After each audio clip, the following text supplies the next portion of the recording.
Lorsque les parties trouvent un accord, elles remplissent et elles signent un formulaire qui contient les informations essentielles de cette rupture. Il y a l'identité des parties, bien évidemment. Il y a également leurs coordonnées.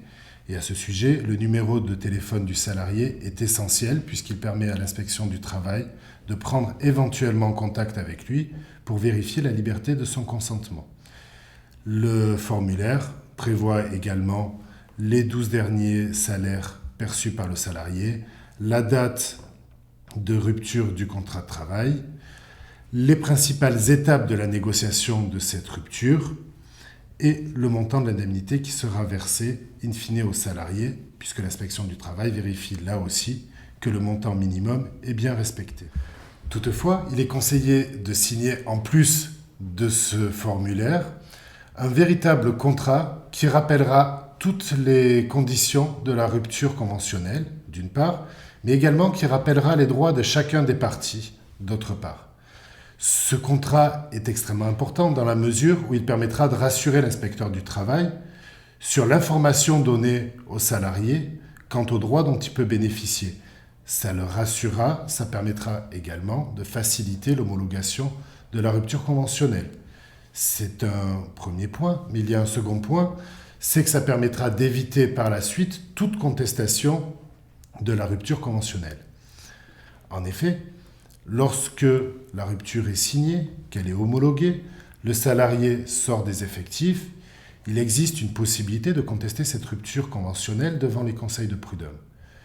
Cette possibilité reste très limitée. D'une part, parce que le salarié ne dispose que d'un délai d'1 année pour saisir le conseil de prud'homme. D'autre part, parce que le seul motif qui permet de contester la rupture conventionnelle est le vice du consentement. En clair, il s'agit soit d'une violence qui aurait été commise par l'employeur, violence physique ou psychologique, soit de véritables manœuvres dolosives. C'est extrêmement dur à faire reconnaître, et d'ailleurs, la plupart des décisions aujourd'hui rejettent les demandes tendant à réformer une rupture conventionnelle. C'est la raison pour laquelle il y a assez peu aujourd'hui de saisines de conseil de prud'homme pour ce motif. Ceci dit, la rupture conventionnelle du contrat de travail n'est qu'un mode de rupture du contrat de travail et n'est en aucun cas une transaction. Une fois qu'elle est signée, le salarié a tout à fait la possibilité de saisir un conseil de prud'homme pour des raisons qui ne concernent pas la rupture du contrat de travail. Il peut par exemple demander des heures supplémentaires ou d'autres arriérés de salaire. Dans ce cas, il n'y a pas spécialement de délai, si ce n'est les délais de prescription habituels. Le seul moyen d'éviter une telle saisine des conseils de prud'homme est de signer une transaction. Elle ne sera valable qu'à 2 conditions.